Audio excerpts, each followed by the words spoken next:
Welcome to the Safety Plan, the show where I cover the latest cyber scam and how to avoid it on Lansing Community College Connect. I'm Paul Schwartz, and I'm happy that you're here. Let's do this.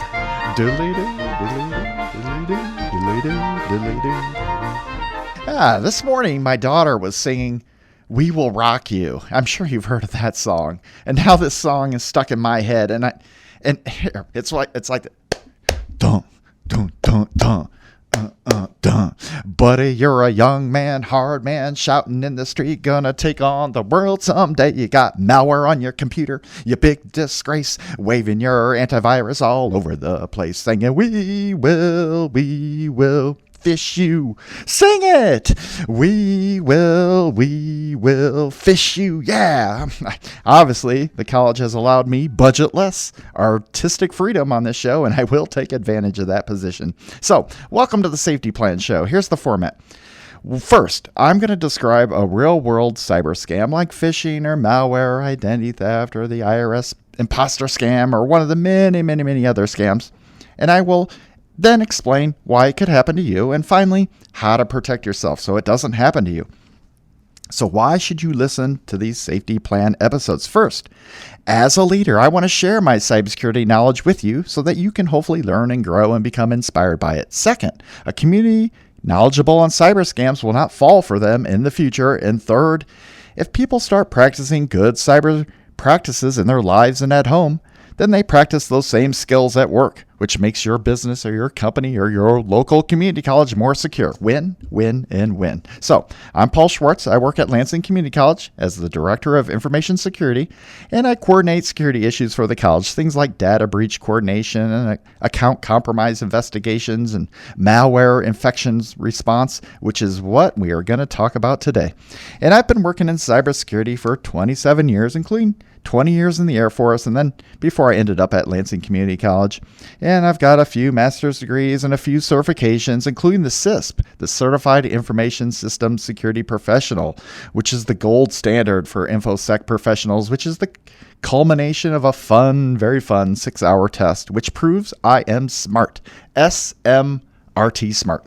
Okay, today's show is on malware. Okay, what is malware? Well, that term was first used by a computer scientist and security researcher back in 1990, and it stands for malicious software. Now, malware is intrusive software that is designed to damage and destroy computers and computer systems. It is software that is specifically designed to disrupt and damage and gain unauthorized access to computer systems. Now, why do criminals develop malware? Well, there's many reasons. Mostly big nation states design it for stealing intelligence of their adversaries, but 99% of the malware that's designed is by criminals, and they're, again, follow the money. They're after money. They want to trick victims into providing personal data for identity theft. They want to steal consumer credit card data and other financial data. They want to assume control of multiple computers so they can launch denial of service attacks against other networks. They want to infect computers and use them to mine Bitcoin or other cryptocurrencies, or they want to encrypt the contents like ransomware and follow up with an extortion request. Now, I'm going to talk about different types of malware that have, different traits and characteristics. Now, on the least malicious side, we have malware category called adware. Now, this tracks a user's browser and download history with the intent to display a pop-up or a banner advertisement. And that would lure you into clicking on that pop-up to make a purchase. And adware is sometimes designed by advertisers using the cookies to track your web pages and that you visit to better target advertising at you. And this is on the least malicious of software. A similar malware is called a PUP, or a potentially unwanted program. Now, these are applications that trick users into installing them on their systems, such as browser toolbars, but they don't actually execute many malicious functions once they have been installed. And there are cases where a PUP may contain spyware. Now, that's the next category. Spyware collects information and data on you and your device, and as well as observes your activity without your knowledge. Now, Now, those are the least malicious of the malware, categories of software. Now, as we get into more malicious, we're looking at a virus. Now, this is a common type of malware that can execute itself and spreads by infecting other programs or files. The next one up is a worm. This is like a virus, but it can self-replicate without a host program. It typically spreads without any interaction by the malware authors. Now, here's two great examples of a worm and a virus. Now, you have botnet malware. You may have heard of botnets through the news, but this is a collection of infected computers, sometimes tens of thousands of computers, and they're all joined together in a network of computers, and they're a bit dumb and kind of drone-like, so they call them bots. And this botnet will then be used to perform a denial of service attack, or they can all be used to attempt to guess your password on your account. That's called a password stuffing attack. Or they can do other automated attacks.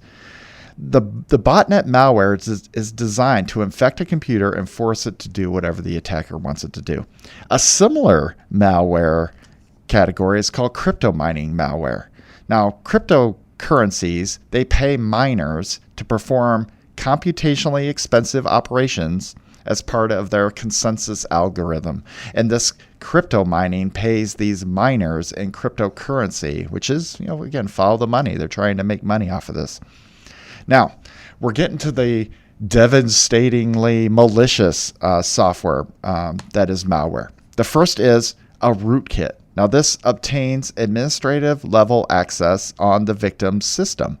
So once it's installed, the program gives the threat actors root or privileged access to the system, so they can take over the entire system and do much more malicious things.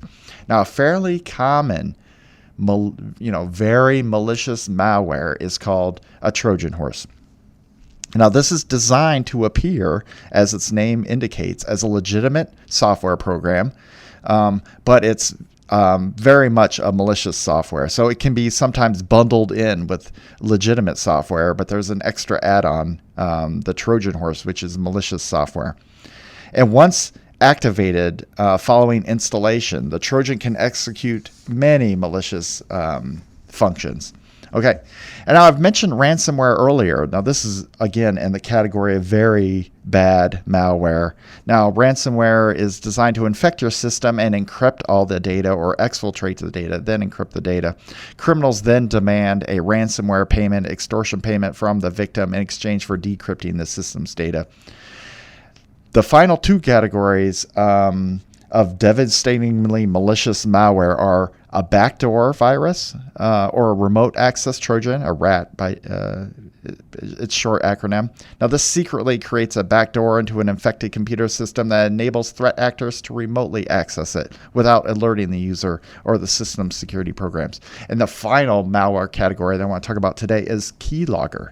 Now, this is a malware that you could infect into your system that records and tracks everything the user does on the computer, including where you move your mouse and what keystrokes you type in.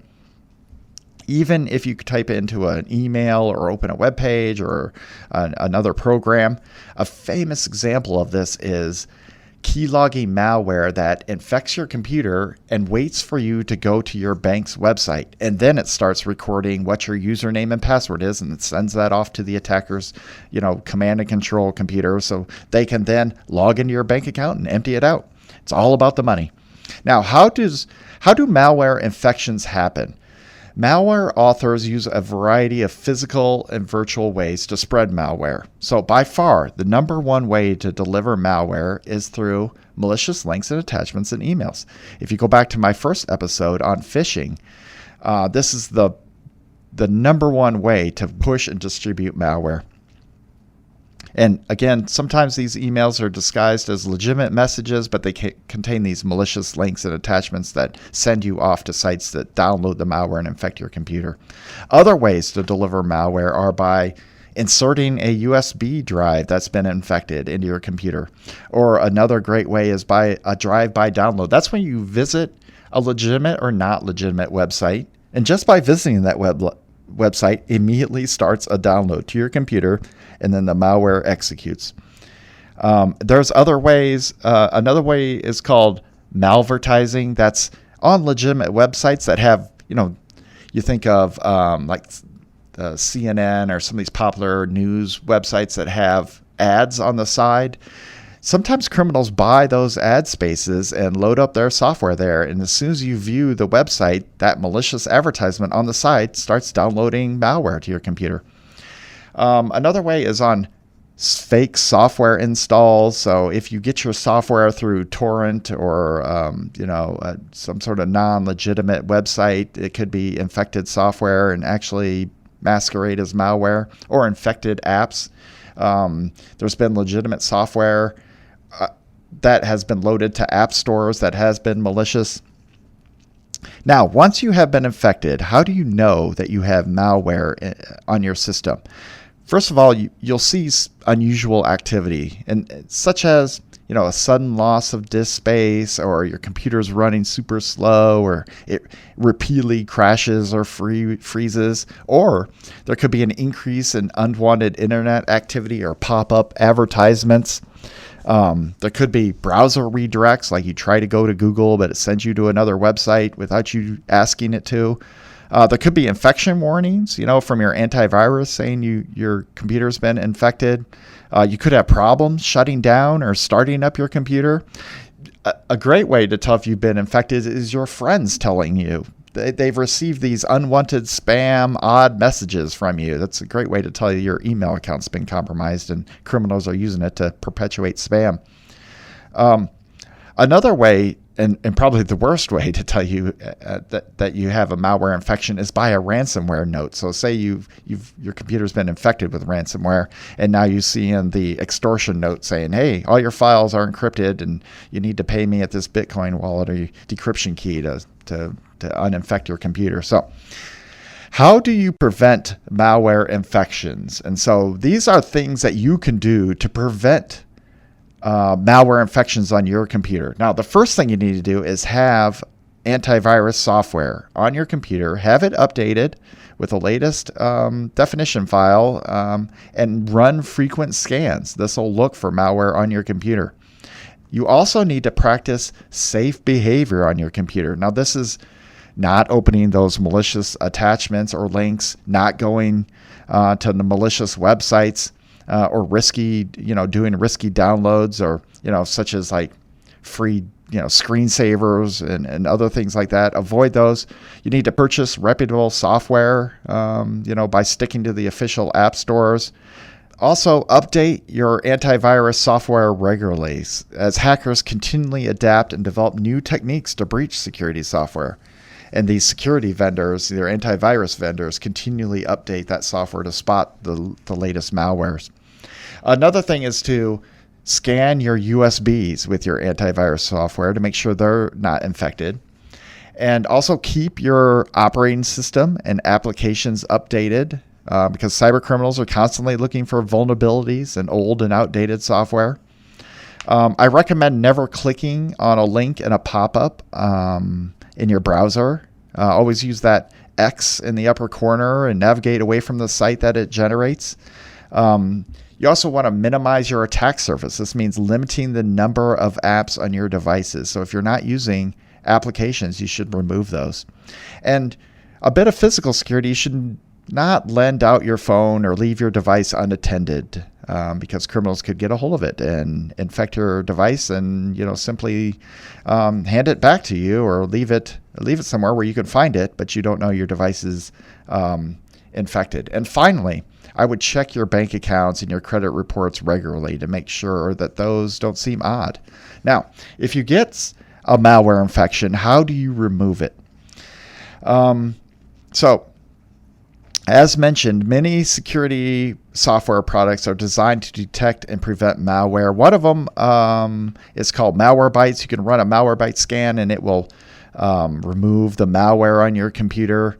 But some malware is, and a lot of malware actually, honestly, is super sophisticated. And it's very much as my coworker says, it's like opening up a box of mice and they all scurry off to all the corners of the room and they're all over. You do not know And people do not know what all the different things malware does. It, changes your registry files and runs different programs and downloads files and modifies things in your hard drive and so forth. And so for most serious malware, I recommend that you wipe your computer. And this means to delete everything off of it, reload the operating system, reload all the applications, then reload all the data you have, all the files and important stuff you have on your computer. That's the only way to be confident that malware is removed from your system and that it's back to a secure state. That's a wrap. If you have any questions or have been a victim of a cyber scam, tell me about it by contacting me at the Safety Plan website at lcc.edu/connect. This next episode, I'm going to cover another hot cyber scam. I'm Paul Schwartz, and this is LCC Connect. Voices, Vibes, Vision. So long.